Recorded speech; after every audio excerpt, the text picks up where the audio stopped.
हाँ जी, नमस्कार, जय हिंद साथियों। कैसे हो आप सभी? आशा और उम्मीद करता हूँ आप सभी मस्त होंगे, स्वस्थ होंगे और अपनी तैयारी में व्यस्त होंगे।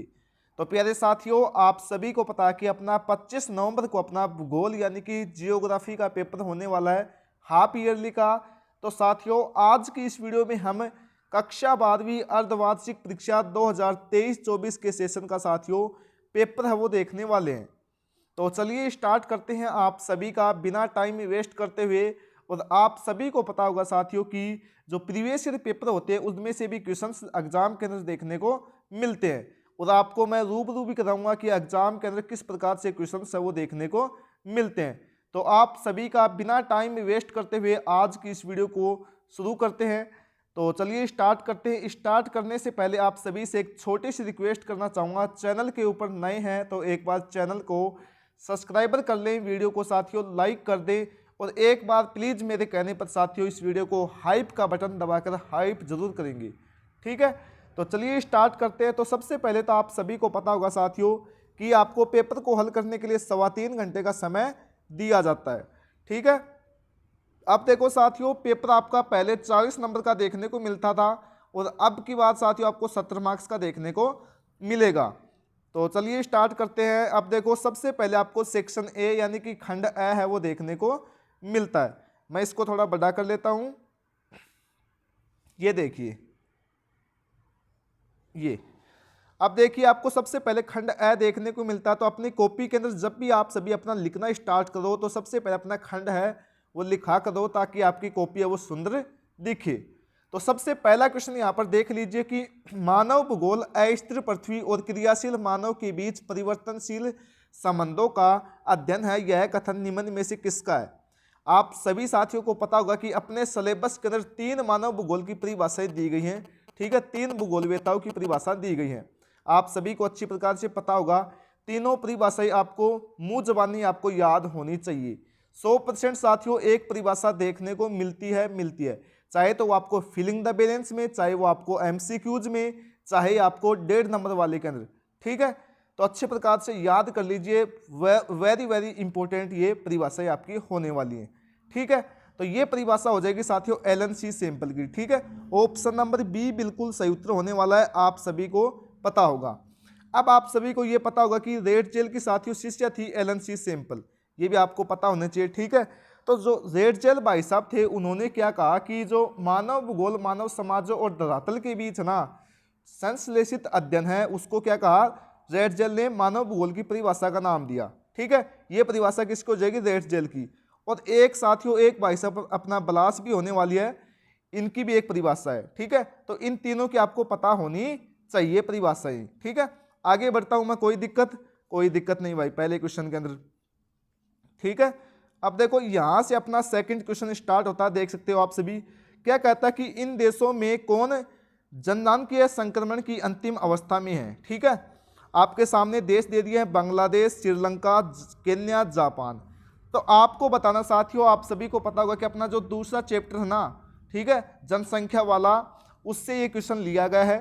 और आप सभी को पता होगा कि लास्ट का जो अपना पेज है उसके अंदर एक चित्र बना हुआ है साथियों, ठीक है, जननांकीय संक्रमण सिद्धांत का। अब आपको उसमें से एक क्वेश्चन पूछा गया है कि जननांकीय संक्रमण सिद्धांत की जो अंतिम अवस्था होती है ना, आप सभी को पता है कि 3 अवस्थाएं होती हैं, पहली, दूसरी और तीसरी, ठीक है। पहली स्टेज के अंदर क्या होता है साथियों कि जो जन्म होता है ना वो ज़्यादा होता है, ठीक है, लोग क्या करते हैं, बच्चे बच्चे पैदा करते हैं। दूसरी के अंदर क्या होता है साथियों कि यानी कि पहले के अंदर कौन कौन से देश आ जाएंगे, जैसे कि बांग्लादेश हो गया, ठीक है, आदिवासी एरिया, श्रीलंका वाले हो गए थोड़े बहुत, ठीक है, अपने इंडिया वाले हो गए। सेकंड स्टेज के अंदर क्या होता है साथियों कि सेकंड स्टेज के अंदर क्या होता है कि जो देश होते हैं वो क्या करते हैं, थोड़े मान लो पहले तो बच्चे ज़्यादा पैदा करते हैं उसके बाद कम कर देते हैं, ठीक है, यानी कि थोड़े थोड़े कम हो जाते हैं। और तीसरी स्टेज के अंदर क्या होता है कि बिल्कुल मंद हो जाते हैं, ठीक है, यानी कि डेवलपमेंट एरिया आ जाएगा इसके अंदर, ठीक है, जैसे कि जापान वगैरह, अमेरिका, यूएसए वगैरह आ जाएंगे, ठीक है। यहाँ पर तो यहाँ पर पूछा कि अंतिम अवस्था में, ठीक है, तो अंतिम अवस्था की बात करें तो जापान हो जाएगा साथियों, ऑप्शन नंबर डी बिल्कुल यहाँ पर राइट जवाब हो जाएगा। इस प्रकार से आप सभी को याद करने का प्रयास करना है। 100% साथियों मैं गारंटी के साथ कहता हूँ आपका कोई क्वेश्चन गलत नहीं होगा, ठीक है। आप सभी को चैनल के साथ बने रहना है, मैं साथियों आपके अंतिम बोर्ड एग्जाम तक आपको साथ दूंगा, ठीक है। वेरी वेरी इंपॉर्टेंट क्वेश्चन लाता रहूँगा। आगे बात करते हैं, तीसरे क्वेश्चन की बात करते हैं। क्या कहता है कि निम्न में भारत की 2 अत्यधिक प्रदूषित नदियां हैं। ठीक है, आप सभी को पता है कि जो अपना अंतिम चैप्टर होने वाला साथियों सेकंड बुक से ये क्वेश्चन लिया गया है, इंडिया वाली से। क्या कहता है कि अत्यधिक प्रदूषित नदियां पूछा है, तो बिल्कुल यहाँ पर सही उत्तर हो जाएगा गंगा व यमुना। ठीक है, ऑप्शन नंबर सी बिल्कुल सही उत्तर हो जाएगा। अब आप सभी को ये भी पता होना चाहिए कि जो गंगा और यमुना नदी है ना, वो कहाँ कहाँ से सबसे ज़्यादा प्रदूषित है।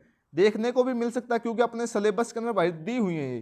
ठीक है, तो एक तो हो जाएगा साथियों अपना दिल्ली। ठीक है, दिल्ली। एक हो जाएगा साथियों अपना कानपुर। ठीक है, उत्तर प्रदेश वाला। एक हो जाएगा साथियों इटावा। ठीक है, ये 3-4 बातें आपको याद होनी चाहिए। यहाँ पर सबसे ज़्यादा प्रदूषित ये नदी है, गंगा और यमुना। ठीक है, आगे बात करता हूँ मैं। नेक्स्ट क्वेश्चन अपना क्या कहता है देखिएगा। क्या कहता है कि स्थलबंध पोताश्रय कौन सा, ये आपको बताना है।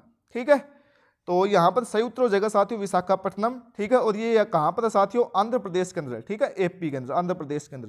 ठीक है, याद रखना। अब देखो, आपको अगर इस क्लास की पीडीएफ चाहिए यानी कि इस पेपर की, तो आप सभी हमारा टेलीग्राम चैनल ज्वाइन करना साथियों, जिसका लिंक इस वीडियो के डिस्क्रिप्शन या कमेंट बॉक्स चेक करना, या आप सभी टेलीग्राम के अंदर जाकर के @लक्ष्य एजुकेशन पोर्टल के नाम से सर्च भी कर सकते हो। वहाँ पर आप सभी को इम्पोर्टेंट क्वेश्चंस, पीडीएफ और एजुकेशन से रिलेटेड आपको जानकारी प्रोवाइड करवाई जाती है।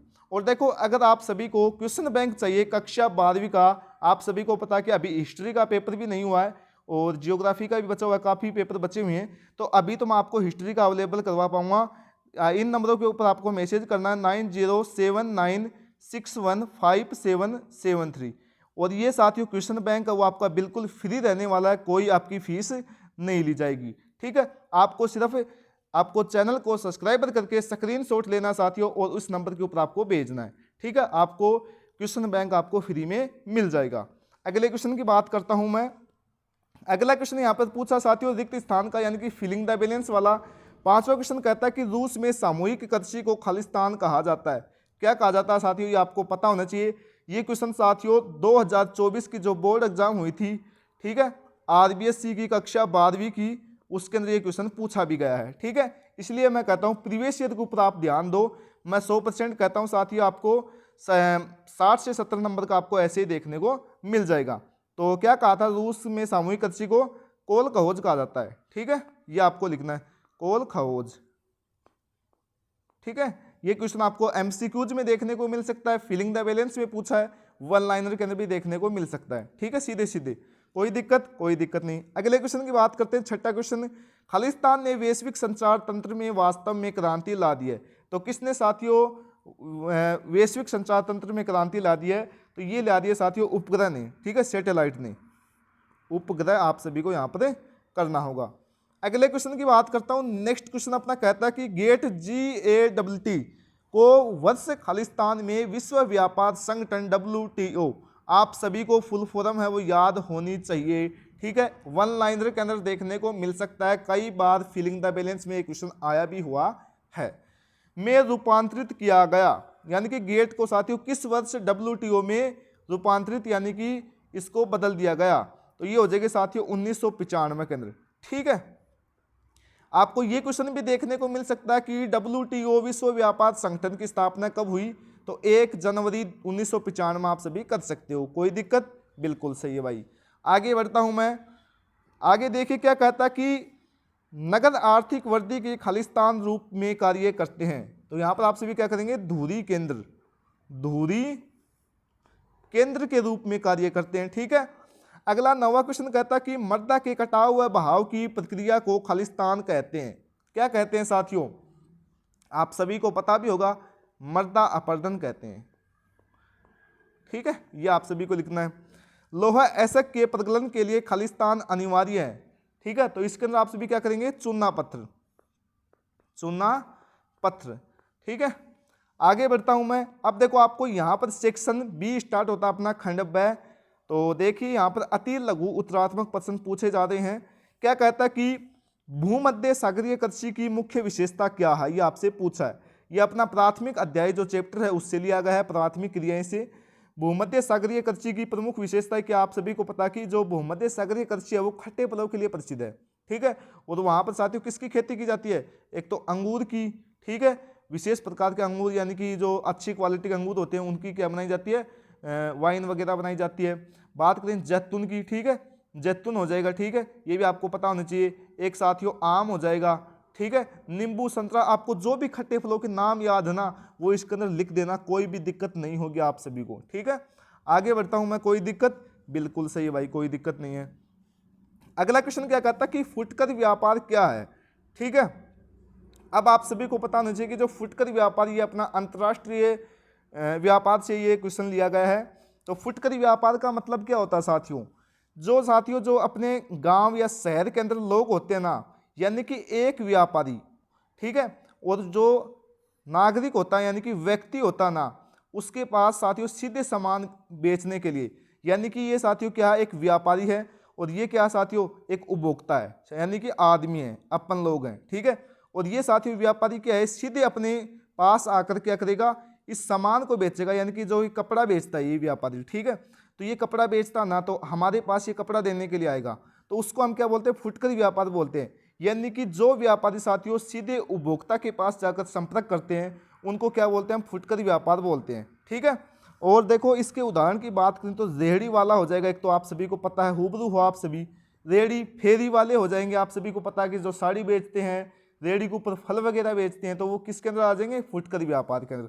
याद हो गया ना, कोई दिक्कत नहीं है भाई। आगे बढ़ता हूं मैं, एशिया का सबसे महत्वपूर्ण दोहरे पथ से युक्त विद्युतीकृत रेल मार्ग कौन सा है। इंपॉर्टेंट क्वेश्चन है, बहुत बार एग्जाम के अंदर देखने को भी मिला है, 1.5 नंबर के अंदर और 3 मार्क्स के अंदर भी आता है इस चैप्टर से, ठीक है। आगे बढ़ता हूं मैं, देखिए यहाँ पर इस क्वेश्चन का सही उत्तर की बात करें तो वो हो जाएगा ट्रांस साइबेरियन रेल मार्ग, ठीक है, ये हो जाएगा साथियों ट्रांस साइबेरियन रेल मार्ग, जो कि कहाँ पर स्थित है, रूस के अंदर स्थित है, ये भी आपको पता होना चाहिए। और एशिया का सबसे महत्वपूर्ण दोहरे पथ से युक्त विद्युतीकृत रेल मार्ग है ये, ठीक है। डंप करना किसे कहते हैं, ये भी आप सभी को पता होना चाहिए। डंप करना किसे कहते हैं, डंप करने से क्या तात्पर्य है, ये क्वेश्चन भी साथियों 2024 की बोर्ड एग्जाम के अंदर आया हुआ है 1.5 मार्क्स के अंदर, ठीक है। तो किसे कहते हैं डंप करना, तो साथियों ये एक साथियों अंतर्राष्ट्रीय प्रक्रिया, ये आप सभी को पता होना चाहिए। और अंतर्राष्ट्रीय के अंदर क्या होता है, अंतर्राष्ट्रीय के अंदर क्या होता है साथियों कि एक देश या एक कंपनी होती है ना, बहुराष्ट्रीय कंपनी बोलते हैं उसको, वो क्या करती है, सामान खरीदती है साथियों, और वो एक देश से दूसरे देश के अंदर बेचने के लिए जाती है, ठीक है। और वो साथियों अपने बाजार है, यानी कि भारत का जो बाजारी के सामान है ना, उससे कम लागत से साथियों वो अमेरिका के अंदर जाकर बेचती है। यानी कि अपने देश से साथियों कम लागत के अंदर बेचना, यानी कि लिए गए मूल्य से कम लागत में बेचना, डंप करना कहलाता है, ठीक है। ये आपको पता होना चाहिए। थोड़ी मेरी तबीयत खराब है, अगर आपको वॉइस थोड़ी खराब आ रही है तो, ठीक है, कोई दिक्कत नहीं है भाई। आगे बढ़ता हूं मैं, अगला क्वेश्चन क्या कहता है कि भारत में किन क्षेत्रों में अर्धगुच्छित बस्तियां पाई जाती हैं। यानी कि आपको वे क्षेत्र बताने हैं जहां पर अर्धगुच्छित बस्तियां पाई जाती है, यानी कि जहां पर मान लो पिछड़े पिछड़े घर आपको देखने को मिलते हैं, यानी कि छिद्दे छिद्दे, ठीक है, अपनी भाषा के अंदर छिद्दा छिद्दा घर। तो इसके अंदर आप सभी क्या पढ़ेंगे, आप सभी को पता है कि जहां पर अच्छी सुविधाएं नहीं मिलेंगी, व्यापार अच्छा नहीं मिलेगा, ठीक है, तो लोग क्या करेंगे, पलायन करेंगे, ठीक है, अच्छी जगह पर जाना पसंद करते हैं। आप सभी को पता होगा, रूबरू हो आप सभी अच्छे प्रकार से, यानी कि आप क्यों जाते हो शहर के अंदर, क्योंकि वहाँ पर सारी सुविधाएं हैं, हॉस्पिटल भी है, सब्जी भी अच्छी प्रकार से मिलती है, हॉस्पिटल हो गया, अच्छी प्रकार की सुविधाएं मिलती है वहाँ पर, कहने का मतलब है रोजगार वगैरह सब कुछ, दुकान वगैरह सब कुछ मिल जाती है वहाँ पर। तो हम इसलिए अर्धगुच्छित बस्तियाँ कहाँ पर पाई जाती है, एक तो साथियों अपना राजस्थान का जो पिछड़ा वाला इलाका ना, यानी कि जो जैसलमेर वाला इलाका, वहाँ पर मिलेगी आप सभी को। एक गुजरात के अंदर साथियों मरुस्थलीय क्षेत्र है ना, वहाँ पर मिल जाएंगे आपको, ठीक है। थोड़ा बहुत साथियों महाराष्ट्र के अंदर साइड के अंदर देखने को मिल जाएंगी, थोड़ा बहुत साथियों छत्तीसगढ़ की साइड के अंदर, यानी कि पिछड़ा हुआ इलाका ना, वहाँ पर देखने को आपको मिल जाएंगी। तो वहाँ पर इस एरिया के अंदर आपको ये अर्धगुच्छित बस्तियाँ देखने को मिलती हैं, ठीक है। आगे बढ़ता हूँ, भूमि को प्रति क्यों छोड़ा जाता है, ये आपको बताना। अपना जो तीसरा अध्याय है साथियों कृषि से संबंधित, उससे ये क्वेश्चन लिया गया है। तो देखो आपको पता होना चाहिए कि भूमि को प्रति क्यों छोड़ा जाता है। तो आप सभी को पता है कि जब हम खेत बोते हैं, ठीक है, यानी कि अपनी भाषा के अंदर बात करें जहाँ पर बरसात नहीं होती, ठीक है, उसकी बात कर रहा हूँ मैं, ठीक है, ये आप समझ लो, जहाँ पर बरसात होती है उसकी बात समझ लो। वहाँ पर किसान क्या करते हैं साथियों कि मान लो अब की बात बाजरा की फसल बोल ली, ठीक है, बाजरा की फसल बोने के बाद क्या करते हैं वो लोग, मान लो कई लोग तो क्या करते हैं उसको छोड़ देते हैं, यानी कि ज़्यादा बार फसल बोने के बाद उसको छोड़ देते हैं और उसके 1 साल के बाद यानी कि 6 महीने के बाद फिर से बाजरा बोते हैं। उसलिए क्यों छोड़ते हैं वो, इसके लिए इसलिए छोड़ते हैं साथियों ताकि उसकी उर्वरक क्षमता ज़्यादा हो जाए, ताकि फसल है वो अच्छी हो जाए। ठीक है, ठीक है, सांस मिले धरती को। इसलिए साथियों लोग क्या करते हैं, भूमि को परती छोड़ते हैं, उसकी उर्वरक क्षमता ना वो ज़्यादा हो जाए, अनाज की पैदावार अच्छी हो, इसलिए वो उर्वरक क्षमता बढ़ाने के लिए भूमि को परती छोड़ते हैं। ये आपको पता होना चाहिए। ठीक है, जहाँ पर बरसात ही नहीं होती, वहाँ जहाँ पर पानी नहीं है वहाँ पर तो लोग परती पड़ी रहती है। ठीक है, वहाँ पर तो कोई दिक्कत है ही नहीं 1 साल के लिए सीधे सीधे। लेकिन जहाँ पर पानी रहता है ना वहाँ पर क्या करते हैं लोग, परती छोड़ते हैं भूमि को। ठीक है, गेल क्या है ये आपको पता होना चाहिए। तो गेल क्या है साथियों, आप सभी को पता है कि जो गेल है ना वो क्या है, एक पाइपलाइन है। और ये पूरे देश के अंदर क्या करती है, गैस को साथियों एक राज्य से दूसरे राज्य के अंदर क्या करती है, भेजती है। ठीक है, गेल का काम यानी कि एक पाइपलाइन है और गैस का काम करती है। ठीक है, अथॉरिटी ऑफ इंडिया लिमिटेड। ठीक है, gas authority of India limited, GAIL. ठीक है, ये आपको पता होना चाहिए। आगे बात करता हूँ, छोटी लाइन यानी कि नैरो गेज में 2 पटरियों के बीच की दूरी कितनी होती है, ये आपको पता होना चाहिए। तो ये आप सभी देख लेना। ठीक है, ये आपके लिए सवाल है और इसका जवाब कमेंट के अंदर भी आपको बताना है। ठीक है, देखो इस प्रकार से आप सभी अगर पढ़ोगे ना तो कोई नहीं है, कोई टीचर ऐसा नहीं है कि आपको क्वेश्चन गलत कर दे। ठीक है, इस प्रकार से लिखोगे तो आप भी जिस प्रकार मैं आपको बताया हूँ ना उस प्रकार से लिखोगे तब भी आपका गलत होने के चांस ही नहीं है। खंड 6 की बात करता हूँ, चलवासी व वाणिज्य पशुधन पालन में आपको 4 अंतर लिखने कर सकते हो आप सभी, कोई दिक्कत नहीं है। ठीक है, ये थोड़े बड़े वाले क्वेश्चन है। स्वच्छंद उद्योग की प्रमुख विशेषताएं बताइए, आप सभी को पता है कि ये उद्योग प्रदूषण नहीं करते हैं, एक तो ये विशेषता हो जाएगी। आगे बात करता हूँ 21वें क्वेश्चन की, नाभिकीय ऊर्जा क्या है, भारत में प्रमुख नाभिकीय ऊर्जा केंद्रों के आपको नाम बताने हैं। ठीक है, और अपने राजस्थान के अंदर भी है साथियों एक रावत बाटा। ठीक है, रावत बाटा, और ये कहाँ पर है, ये है साथियों अजमेर के अंदर, सॉरी चित्तौड़गढ़ की साइड में है, ऐसे है। ठीक है, और एक साथियों महाराष्ट्र के अंदर भी है। ठीक है, और इत्यादि हैं। ठीक है, याद कर लेना आप सभी। सतत पोषणीय विकास की संकल्पना को परिभाषित कीजिए, ये क्वेश्चन भी बहुत बार एग्जाम के अंदर देखने को मिला है। मानव विकास के 2 उपाय बताइए। नगरीय गंदी बस्तियों की प्रमुख समस्याओं की विवेचना कीजिए। खंड 10 की बात करें, किन्हीं 2 पार महाद्वीपीय रेल मार्गों को आपको विस्तृत वर्णन करना है। पनामा व सवेज नहर क्या इंपॉर्टेंट है, आ सकती है। ठीक है, कई बार पूछा गया है। जनसंख्या वृद्धि किसे कहते हैं, जनसंख्या वृद्धि की अवस्थाओं व प्रावधानों का वर्णन आपको करना है। आधुनिक भारतीय भाषाओं का वर्गीकरण करना है। मानचित्र का क्वेश्चन भी आएगा आप सभी के, तो देख लीजिए ये। ठीक है, मेक्सिको, मलेशिया, अफ्रीका, भारत के उत्तरी पूर्वी राज्य यानी कि 7 सिस्टर, और इसके बाद भारत के अंदर ये विश्व का आएगा और एक आएगा आपको इंडिया का। तो भारत के मानचित्र में बताना ये बरौनी, डिगबोई, कोच्चि, जामनगर, और ये साथियों तेल शोधन कारखाने हैं। ठीक है, तो ये आप सभी को करना है। ये था साथियों अपना पेपर 2023-24 के सेशन का, देख सकते हो आप सभी। कैसा पेपर लगा आप सभी को बताना है। कितने क्वेश्चन यहाँ पर आप सभी को आते हैं, आशा करता हूँ आपको अच्छा लगा होगा ये पेपर देखकर, और इस पेपर के माध्यम से आपको बहुत कुछ सीखने को मिला होगा। ठीक है, तो एक बार प्लीज़ चैनल को सब्सक्राइब करें, वीडियो को साथियों लाइक करना। मैं और वीडियो ऐसे ही आप सभी के लिए कल लेकर आऊँगा। ठीक है, मिलता हूँ साथियों अगली वीडियो के साथ, तब तक के लिए जय हिंद जय भारत।